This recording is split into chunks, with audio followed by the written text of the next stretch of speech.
Boa noite, Bruninha. Olha só, a Ju eu acho que ainda não entrou, mas ela mandou no grupo, para quem não está no grupo, enfim, ela mandou no grupo uma solicitação para a gente falar de conteúdo e, e para falar conteúdo e da forma para treinamentos técnicos, tá? Então, eu vou entrar nesse assunto, mas eu vou esperar ela entrar para ver se para ela não perder a resposta, tá bom? Então me lembrem aí, se vocês perceberem ela entrando, eu não percebi, me avisa. Bom, Ana Paula, essa Ana Paula é legal também, tá bom? Olha só retomando para a gente manter o link de tudo que a gente falou. A gente tem um processo de design instrucional que começa com a análise de cenário, que vai para a definição de objetivo, que vai para a definição de onde a gente vai avaliar a efetividade do treinamento. Essas são as fases cérebro. Aí a gente vai para as fases braço, que tem a construção do conteúdo e da forma, a entrega efetiva e a execução da avaliação. Então, como ontem eu estava falando do conteúdo, que a gente vai buscar qual é o conteúdo lá na análise do cenário, ou seja, eu tenho que começar identificando qual é a pergunta que a gente tem que responder nesse treinamento, qual é a pergunta que está na cabeça das pessoas que a gente vai ter que responder. A resposta a essa pergunta é o nosso conteúdo e a essência da resposta certamente será o nosso conceito central. Então, tendo isso em mente, eu tenho que agora dar uma forma para isso. Então, qual é a melhor forma para o conteúdo que eu desenvolvi? Pensando o seguinte, quando eu penso em conteúdo, eu sempre penso num texto. Eu não vou escrever conteúdo no PowerPoint jamais, porque o PowerPoint não me ajuda a fazer isso.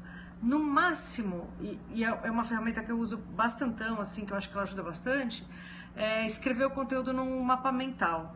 Existem vários softwares de mapa mental, tem o Mind Manager, Xmind, MindMaster, enfim, tem um outro que eu não lembro o nome, que agora é free alguma coisa, mas enfim, tem vários que podem ajudar a gente a construir o conteúdo. Só falo exatamente, tem o Mind Mapping, então, mas tem vários softwares de fazer Mind Map. Legal. O fato é, por que a gente não constrói no PowerPoint? Porque o PowerPoint não é feito para me dar uma sequência inteligente. O PowerPoint é feito para a gente extrair conteúdo. A gente põe só uma parte do conteúdo no PowerPoint. E se a gente começa a construir ele lá dentro, a gente se atrapalha. Oi, Lucy, tudo bom? Então, o PowerPoint não é a ferramenta para eu construir conteúdo. Mesmo que eu já tenha definido que o meu treinamento vai ser presencial. Agora veja, se eu tô... Oi, Ju, agora você chegou, daqui a pouco eu vou falar daquela dúvida que você tinha. Se eu tô falando que existe um processo para eu definir qual é a melhor ação, como é que vai ser minha melhor ação de experiência de aprendizagem, não dá para eu sair lá do começo definindo qual é o formato que eu tenho, que vai ser presencial, que vai ser 8 horas, que vai ser um e-learning, que vai ser um jogo. Não. Eu preciso de todas essas etapas para poder definir isso. Mas onde é que me dá a pista de qual a forma que eu tenho que usar para o treinamento? A pista está justamente na nossa fase de cenário. Quando a gente faz aqueles levantamentos que a gente falou, ou de estilo de aprendizagem, ou de cenário sociocultural, ou naqueles diagramas que eu mandei para vocês, tem um diagrama que é a construção da persona. Na construção da persona, a gente acaba falando um pouco, algo semelhante ao cenário sociocultural, que a gente quer identificar como é que é essa figura que assiste ao nosso treinamento, né? O que ele gosta, o que ele vê, o que ele sente, o que ele ouve. Essas informações é que vão me dar a pista sobre qual é o formato que vai gerar a melhor experiência de aprendizagem para o meu público. Então, se eu estou falando... eu tenho que juntar isso com uma outra informação que a gente também tem no cenário, que são os recursos disponíveis. Aí eu queria fazer uma coisa super legal, um game super legal, eletrônico, porque é uma moçada, e essa moçada adora game eletrônico, blá, blá, blá, blá, blá. Fantástico. Só que eu não tenho, dentro do meu público, eles não têm acesso a terminais onde eles possam jogar. Não vou poder fazer um jogo eletrônico. Porque por mais que ele seja interessante para esse público e geraria uma aderência fantástica para esse público, eu não vou ter o recurso para poder fazer chegar lá. Tô aí, Elaine, pessoal, eu ainda tô aí. A Ana Paula que caiu. Tô de volta. Alguém perdeu? Então, veja só. Eu tenho pelo menos 3 informações para coletar, para poder me dar a pista de qual seria a melhor ferramenta. Quais são as informações? Qual é esse perfil desse meu público, o estilo de aprendizagem, cenário sociocultural e recursos disponíveis. Perfil de aprendizagem, muitas vezes a gente não tem, a gente vai recorrer ao cenário sociocultural ou à construção do mapa da persona, que vai nos levar para lá. Então, isso me dá lá um perfil do que essas pessoas vão gostar. Mas eu preciso associar isso ao recurso que eu tenho disponível. Da mesma forma que eu falei do game eletrônico e tal, nossa, eu poderia fazer um encontro super bacana, colocar todo mundo numa sala, a gente pode fazer um treinamento vivencial super bacana, legal, e eu tenho algumas, eu vou fazer umas atividades, eles vão pular corda, tarará, e eu tenho pessoas com necessidades especiais. Como é que eu faço com isso? Né? Então, são essas informações que vão me ajudar a montar esse formato. Então, veja, é quase uma solução matemática. Tem o recurso tecnológico, as pessoas gostam de tecnologia, elas se engajam com isso, é esse o melhor recurso que eu vou poder usar. Eu tenho espaço, eu tenho tempo, essas pessoas gostam de convívio grupal. Lembra, lá no meu cenário sociocultural, eu posso ter identificado que na vida dele, ele no lazer, especialmente, ele gosta de fazer atividades em grupo com os amigos. Então, se eu colocar esse cara em atividades em grupo, facilmente eu tenho lá uma abertura maior dele para poder experimentar o conteúdo que a gente vai trabalhar. Então, quando a gente fala de forma, não é para pirar o cabeção e ficar imaginando qual é a coisa mais pirotécnica e mais diferente que eu posso fazer. Eu tenho que pensar em o que é que esse público gosta, o que é que esse público adere, que pode ser uma experiência interessante e que está dentro dos recursos que eu tenho disponível. Acho que tem uma grande razão de frustração que a gente vive nas contratações de treinamento, é que as pessoas solicitam assim, eu queria isso, eu queria uma coisa que fosse super envolvente, uma experiência fantástica, maravilhosa, mas eu só tenho R$10. Pode ser uma experiência envolvente e maravilhosa só com R$10.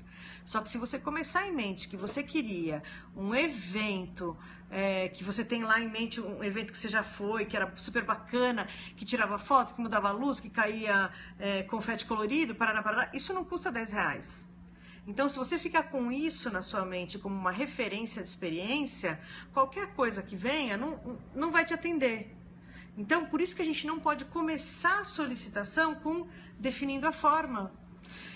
E lembra, lá quando a gente fez os nossos primeiros capítulos, que a gente falava lá que a análise de cenário e a definição de objetivo eu tenho que fazer junto com o demandante, eu tenho que fazer porque essas coisas ficam claras ali. Então, quando eu falo para ele, olha, a gente vai fazer esta atividade, porque esta atividade é a que cabe dentro do orçamento, é a que cabe no espaço. Estou falando de orçamento, mas isso serve para tantas outras coisas, como, por exemplo, o acesso tecnológico, como, por exemplo, a gente tem uma super sala de treinamento super fantástica, é um auditório, não pode mexer as cadeiras. Então, atividades interativas que necessitam de movimentação, eu vou ter que tirar de cena e tem que substituir com outras coisas legais. Estou adorando esses coraçõezinhos aí do lado. Então, essa definição de forma, ela é matemática. Faz sentido isso? Depois que a gente passou por todas as etapas que a gente foi fazendo junto, deu para perceber, eu acho que ontem acho que isso acaba ficando até mais claro, assim. Dá para perceber que se eu estou indo nesse caminho, quando eu chego no momento de definir forma, ela é quase que ela sai sozinha, assim. Se eu tenho que falar desse assunto para esse perfil de público, para alcançar aquele objetivo, eu tenho que fazer desse jeito. Não dá para fazer de outro jeito, não dá para pirar com tantas outras coisas. Dá para pirar na cor, dá para pirar na imagem que você vai colocar, dá para pirar. Mas que tipo de recurso, se vai ser presencial, se vai ser à distância, quantas horas vai durar, tal, tudo isso que vai definir qual o tamanho do problema que eu tenho, onde é que a gente tem que chegar, né? Aí eu vou aproveitar aproveitar que a Ju tá aí e vou retomar com uma dúvida que ela jogou no grupo, que era interessante, que dá pra gente exemplificar agora tudo isso.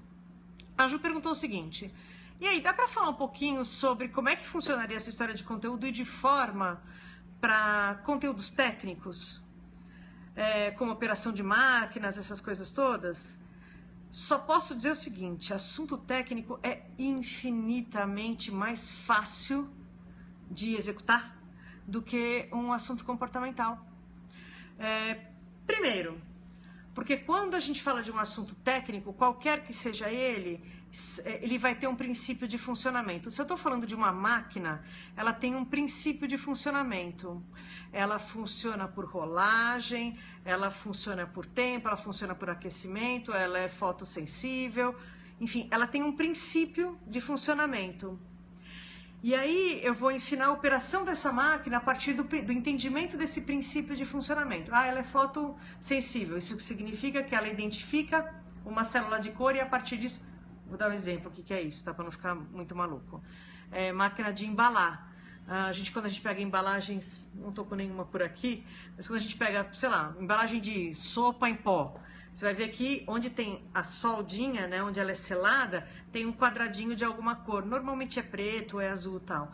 Aquilo é um marcador. A máquina, quando vê aquela cor, na verdade aquilo interrompe uma célula de luz, ela vê aquela cor, ela entende que ela tem que selar a embalagem, tá? Então, é uma máquina fotossensível.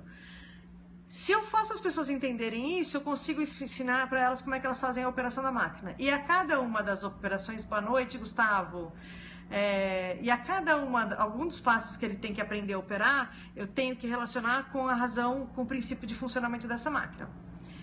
E mais, se eu estou falando de operacionalizar máquina, eu estou falando de questões manuais, de habilidades manuais. Então, eu posso treinar isso de diversas formas. Vou dar um exemplo super antigo, mas antigo mesmo. Quando a gente não tinha computador em casa, eu sou uma ex-IBMista. A gente tinha a recomendação de jogar paciência. Porque paciência hoje que todo mundo... Oi, Felipe, tudo bem? Bem-vindo.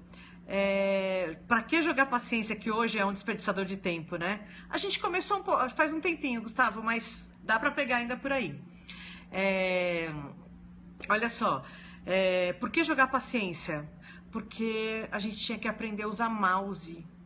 Tá, é horrível falar isso é muito antigo. Todo mundo que tá aí já nasceu com mouse na mão, tá bom? Mas era uma coisa que não era comum para as pessoas, que usavam caneta, lápis e caneta. Então, usar mouse necessita de uma habilidade X. A mesma coisa para aprender a cortar legumes. Você tem um jeito de empunhar a faca, de segurar a faca e de segurar o legume para poder cortar. Isso estou falando de operação de máquina, extremamente técnico. Quero falar de uma outra coisa técnica, por exemplo, manutenção, mecânica, elétrica. Você sempre vai ter um princípio de funcionamento, que é o nosso conceito central, onde todo o meu conteúdo tem que ficar pendurado. Tudo que eu vou falar tem que se relacionar com esse princípio de funcionamento.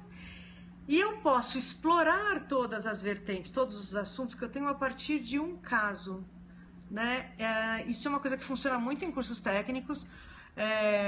Acho que é o que há de ponta em termos de aprendizagem em curso técnico, que é você falar assim: Dona Maria chegou na oficina dizendo que o carro estava fazendo um barulho na frente e a luzinha verde do painel esquerdo acendia.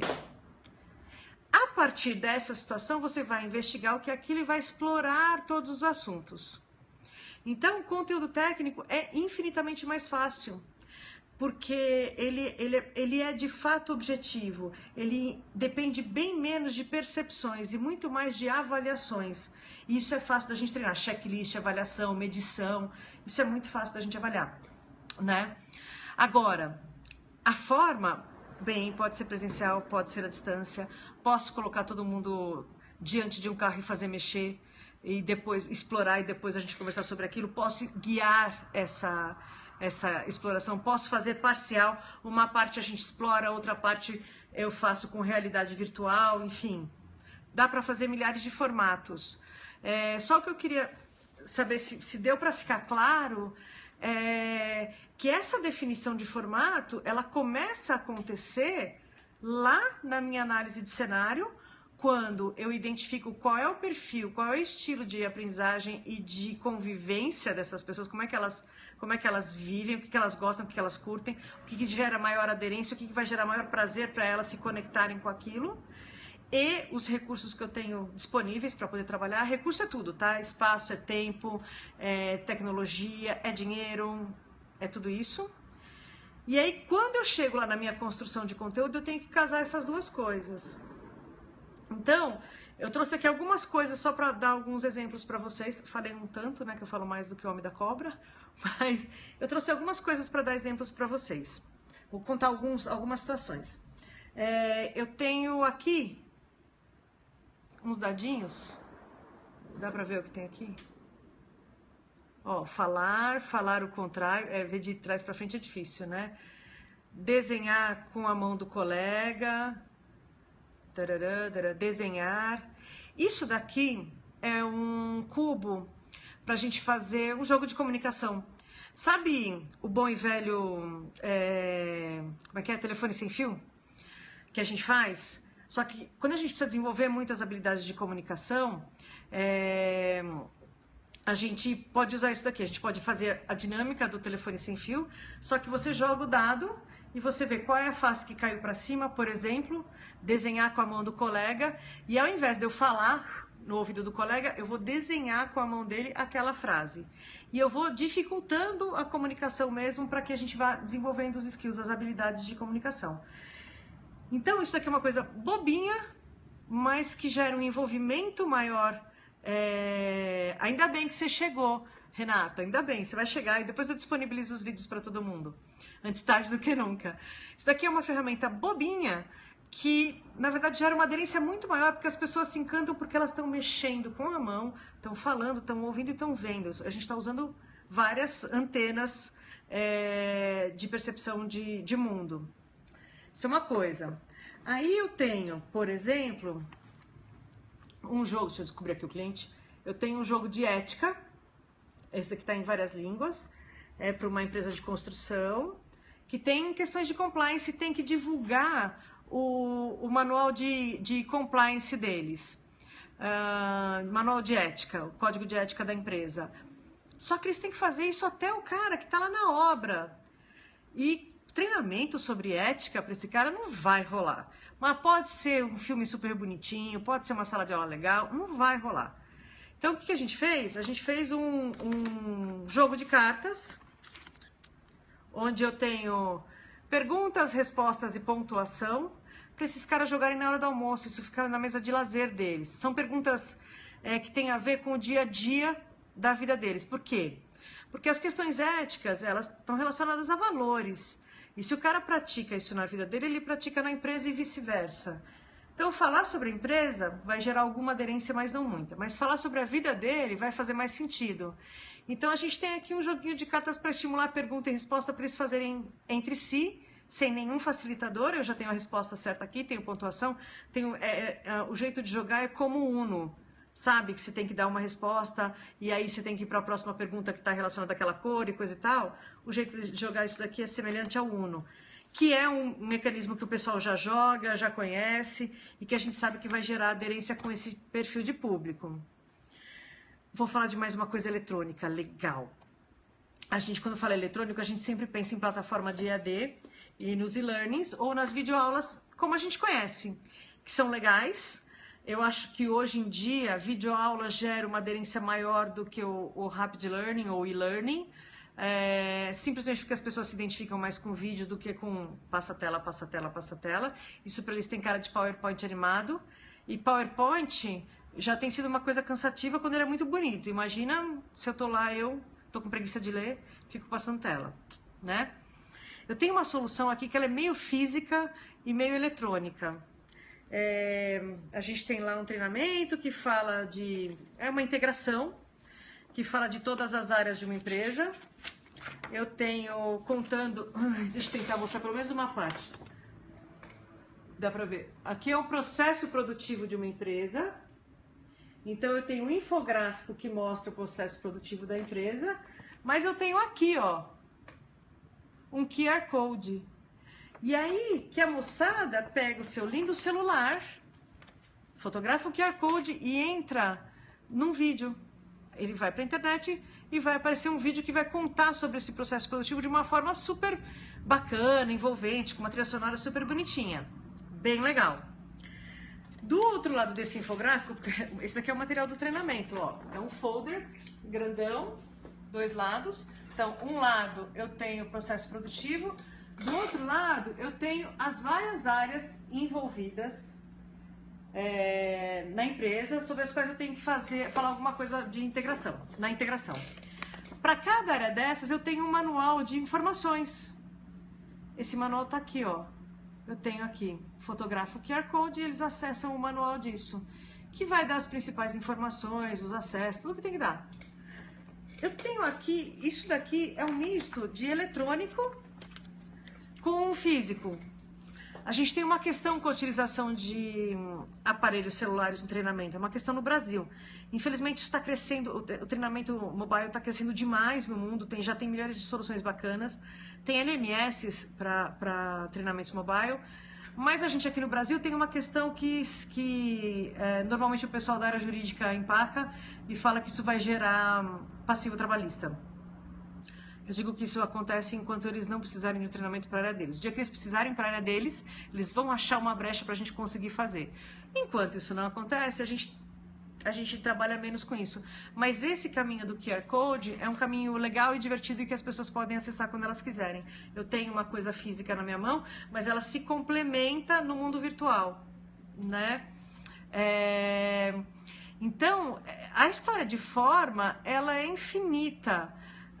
Porque a gente tem vários meios e várias coisas que a gente pode trabalhar. Mas não é para pirar o cabeção. Não é para falar assim, ai, peraí que eu preciso criar. Ai, qual é a coisa mais maluca que eu posso fazer? Porque todo mundo já fez tudo. Treinamento. Se você quer pirotecnia, se você quer um evento, se você quer uma recreação, pirotecnia, evento, é recreação. Nada, absolutamente nada contra isso. Só que treinamento é feito para a pessoa sair dessa performance e ir para essa performance. Então eu tenho que dar resultado. Então não é só uma questão de pirar, é uma questão técnica. Então vou fazer essa construção, vou analisar o cenário, vou definir o objetivo e ao definir o objetivo, eu já tenho qual vai ser o conteúdo que está aí dentro. E lá no meu cenário eu já tenho as pistas de qual vai ser o formato que eu posso usar. Agora é óbvio, a identidade visual, as cores, tudo que você vai usar, sim, você pode pirar e não pode pirar, porque às vezes tem que fazer isso de acordo com o manual de marca. Então, mas você pode mexer com tudo isso, você não precisa ficar travado numa única forma. E aí tem uma outra pegadinha, a pegadinha dos treinamentos de 4. Não estou falando besteira, eu estou falando treinamento múltiplo de 4. 4 horas, 8 horas, 16 horas, 24 horas. Quem inventou isso? Gostaria bem de saber. Não precisa ter essa carga horária. Isso pode ser muito, isso pode ser pouco.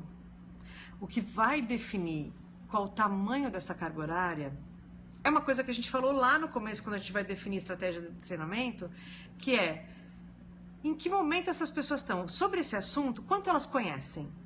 Elas já conhecem um pouquinho? Elas já conhecem, mas não sabem operar? Elas já sabem operar, mas não estão fluídas? Elas já conhecem um pouquinho e elas não estão fluídas e eu preciso que elas fiquem rápidas nesse assunto?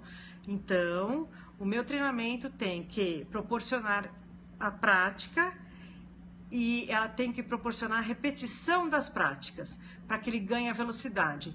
Bom, então isso vai definir quanto tempo eu vou precisar do meu treinamento. Não é a quantidade de assunto, mas é em que nível de aprofundamento, de conhecimento essa pessoa tem que chegar. Desde onde ela está, onde ela tem que chegar. Incompetência inconsciente é o primeiro estágio, incompetência consciente é o segundo, competência consciente é o terceiro e competência inconsciente é o quarto. Tem 4 estágios para ele cambiar, de onde ele está para onde ele vai. A gente tem que identificar lá no cenário onde ele está e no objetivo onde a gente quer que ele vá. Então, a definição de carga horária vai ter a ver com isso e com o tipo de recurso que eu tenho disponível para utilizar para passar aquele conteúdo, para que eles experimentem o conteúdo e experimentem aprender esse conteúdo. Lembrando que a gente não ensina adulto. O máximo que a gente consegue fazer, se a gente for bom pra caramba, é estimular esse cara a querer aprender. E se eu tiver ferramentas, se eu tiver construído um conteúdo bacana, com ferramentas, instrumentos legais para que eles consigam aprender, aí eu vou provocar uma experiência de aprendizagem e eu vou ter resultados. Então, quando a gente fala de design instrucional, ou design de aprendizagem, eu estou falando disso, é de desenhar um momento, desenhar uma experiência para que ela provoque a aprendizagem no tamanho necessário para atingir o objetivo que a gente quer. Eu posso usar essa mesma metodologia para educação e não só para treinamento, e aí eu vou ter objetivos mais abrangentes. Mas em treinamento é disso que a gente está falando, né? Tá claro até aí? Tá fazendo sentido? Quais dúvidas mais? Ju, eu vi que você viu que é mais fácil a história para treinamento técnico, mas tem tantas formas, tem tantos formatos, tem desde o mais simples e manual, onde você vai operacionalizar, brincar com pecinhas mesmo, até videomapping, onde você pode projetar imagens e as pessoas simulam, elas interagem com a imagem, ou simuladores mesmo, né? Oi, Marcelo, que legal que você entrou, poxa vida, fico feliz. Então, quando a gente fala de formatos, a gente sim pode bastante usar tecnologia, ou não usar nenhuma tecnologia, porque às vezes uma boa conversa, por exemplo, nas questões comportamentais, colocar as pessoas para pensar através de conversas e perguntas significativas, é uma baita ferramenta. Você pode usar zero de tecnologia. Zero de tecnologia. Não, na verdade não, minto. A gente usa a tecnologia mais antiga que existe, saliva, que é a primeira tecnologia que a gente usou em aprendizagem, né? É uma tecnologia, não é uma tecnologia eletrônica, mas é uma tecnologia. Então, a gente pode fazer tudo isso. Agora, é matemático, é uma fórmula. É uma fórmula que os elementos que estão num lado da minha fórmula são perfil de aprendizagem ou cenário sociocultural, que também podem estar, se eu não tenho essas duas coisas claras, eu faço a definição de persona, e recursos disponíveis versus o conteúdo que eu tenho a passar. Isso vai definir qual é o formato que eu tenho que usar. Presencial, à distância, eletrônico, não eletrônico, jogo, não jogo. Faz sentido? Me digam se faz sentido aí, se está ok. Alguém tem alguma dúvida com isso? Se tiver, pode mandar por aí. Queria só lembrar, daqui a pouco eu acabo divulgando de novo, mas a Lucy me lembrou. A gente tem o curso Arquitetura de Treinamento acontecendo novamente em Belo Horizonte, porque foi tão bacana, a turma foi tão legal que são todos aí, eu estou achando divertidíssimo. E, na verdade, quando a gente está pessoalmente, a gente discute tantos casos e acho que pode ajudar a gente a construir essa história. A gente deve fazer arquitetura de treinamento e a gente deve dar sequência com oficinas de construção de treinamentos de integração, que é uma demanda que tem sido grande aí. E, então, a gente deve fazer isso por aí em Belo Horizonte, dia 8 e 9 de março. Em São Paulo, mais para o final de março, mas ainda não tenho data. A gente fala por aí, vou avisando por aí. Gente, por incrível que pareça, a meia hora já se foi, de novo, é tudo tão rápido. Eu queria saber se, mais uma vez, se isso foi relevante para vocês. Obrigada, Bru, foi divertido, né? Fazer o treinamento, eu sempre me divirto. Na verdade, eu sou suspeita de falar que o treinamento é bacana, porque sou eu que dou a aula. Na verdade, sou eu que facilito a história, mas para mim é sempre muito bacana, porque eu sempre aprendo muito com as turmas que estão lá, então eu gosto muito. Queria saber se esse conteúdo foi relevante para vocês, se esses 5 programas que a gente fez foram relevantes. Vou fazer a agenda para depois do carnaval, porque eu estou imaginando que o povo vai pular carnaval. Depois do carnaval eu quero falar um pouco, uma coisa que na verdade impacta um pouco aí na forma, mas é storytelling transmídia, que é utilização das diversas mídias na contagem de uma história. Como é que a gente faz isso, que é nosso princípio de Lego. Acho que talvez esse assunto seja interessante, ele é novo por aí. E a história do transmídia tem a ver com forma também. Então, ô Rê, que bom que você vai voltar outras vezes. A gente vai anunciando por aí. E eu queria super agradecer a participação de vocês. Dizer para vocês que eu estou tentando baixar esses vídeos e se eu conseguir fazer ele funcionar. Porque no Periscope ele fica no ar por 24 horas, mas eu consegui salvar os vídeos e se eu conseguir fazer ele ficar bacaninha, depois eu compartilho novamente, porque, enfim, a gente quando ouve e vê de novo, a gente pode lembrar de outras coisas e a gente pode compartilhar com outras pessoas. Na verdade, conhecimento só é bom quando ele é compartilhado, porque aí a gente pode fazer alguma coisa com isso. Poxa, Marcelo, pena mesmo que você só chegou no final. Eu queria inclusive te parabenizar, que você está fazendo um trabalho sensacional aí, mas a gente vai fazer outros encontros. E queria pedir para vocês, se vocês têm algum assunto, algum tema, alguma questão que ficou, que vocês ainda têm dúvida, que gostariam de trabalhar mais, escreve para mim, escreve no Face, escreve no grupo dentro do Face, no grupo do WhatsApp, manda por celular, enfim, e eu vou montando essa história para vocês, porque para mim, na verdade, interessa que a gente tenha assunto que seja relevante para vocês. Então, eu queria super agradecer a presença de vocês hoje mais uma vez, desejar um carnaval sensacional e quero ver vocês arrasando aí nas ações de treinamento e conseguindo medir resultados bem efetivos e bem positivos. Eu acho que com um pouquinho de ferramenta a gente consegue fazer isso tudo muito mais fácil. Então, por hoje é só. Muito obrigado, estou amando os coraçõezinhos. Então, até mais. Beijo. Tchau.